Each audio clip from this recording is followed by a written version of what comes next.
అందరికీ నమస్కారం. శరన్నవరాత్రి శుభాకాంక్షలు మిత్రులందరికీ. నవరాత్రుల్లో ద్వితీయ స్వరూపిణి అయిన బ్రహ్మచారిణి దధానాకర పద్మాభ్యాం అక్షమాలా కమండలు దేవి ప్రసీదతు మయి బ్రహ్మచారిణ్యనుత్తమ. దుర్గాదేవి యొక్క నవశక్తులలో ద్వితీయ స్వరూపం బ్రహ్మచారిణిదే. ఇక్కడ బ్రహ్మ శబ్దార్థం తపస్సుగా వస్తుంది. బ్రహ్మచారిణి అంటే తపస్యారిణి, తపస్సును ఆచరించునది. వేదస్తత్వం తపో బ్రహ్మ, వేదం తత్వం తపస్సు బ్రహ్మ శబ్దార్థాలే.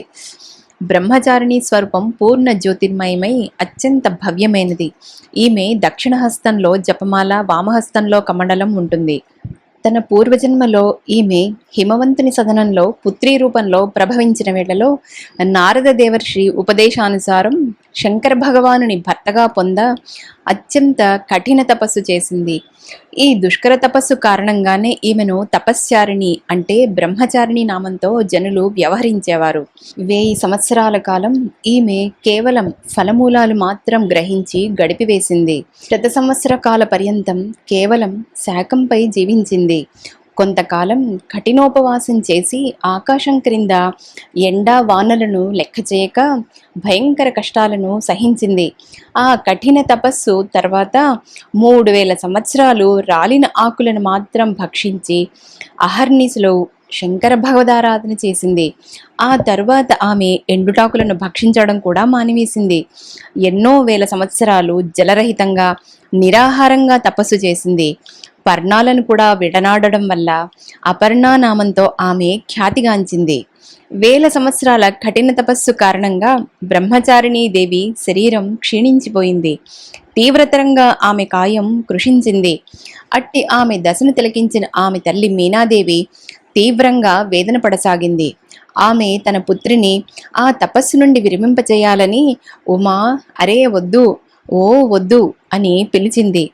నాటి నుండి బ్రహ్మచారిణీ దేవి యొక్క పూర్వజన్మ నామంగా ఉమా ఏర్పడింది. ఆమె తపస్సుకు జనత్రయంలో హాహాకారాలు చెలరేగాయి.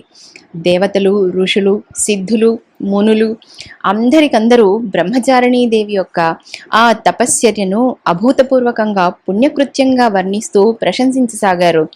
చిట్ట చివరకు బ్రహ్మదేవుడు ఆకాశవాణి ద్వారా ఆమెను సంబోధిస్తూ ప్రసన్న స్వరంలో, ఓ దేవి, ఇంతవరకు ఎవ్వరూ ఇట్టి కఠోర తపస్సు చేయలేదు. ఇట్టి తపస్సు నీకు మాత్రమే తగినది. నీ లౌకిక కృత్యాన్ని సర్వులు దశ దిశలు కొనియాడుతున్నారు. నీ కోరిక పరిపూర్ణమగునుగాక. చంద్రమౌళీశ్వరుడు పతి రూపంలో నీకు లభించునుగాక. ఇక నువ్వు తపస్సు మాని స్వగృహానికి వెళ్ళు. నీ తండ్రి నిన్ను పిలవ శీఘ్రంగా వస్తున్నాడు. దుర్గామాత యొక్క ఈ ద్వితీయ స్వరూపం భక్తులకు, సిద్ధులకు అనంత ఫలాలను ప్రసాదించునట్టిది. ఈమె ఉపాసన వల్ల మానవులలో తపస్త్యాగ, వైరాగ్య, సదాచార సంయమాలు వర్ధిల్లుతాయి. జీవితంలోని కఠిన సంఘర్షణ వేళల్లో కూడా సాధకుని మనస్సు విచలితం కాదు. బ్రహ్మచారిణీ దేవి కృప వల్ల సాధకునకు సర్వే సర్వత్రా సిద్ధి, విజయాలు లభిస్తాయి. దుర్గా పూజలో 2వ నాడు ఈమె ఉపాసనయే చేయబడుతుంది. ఆ రోజున సాధకుని మనస్సు స్వాధిష్టాన చక్రంలో ఉంటుంది. ఆ చక్రంలో స్థిరంగా ఉండునట్టి మనస్సు గల యోగి ఆ తల్లి భక్తిని పొంది ఆమె కృపకు విశేష పాత్రుడవుతాడు. చారిణీదేవికి జయమగుగాక.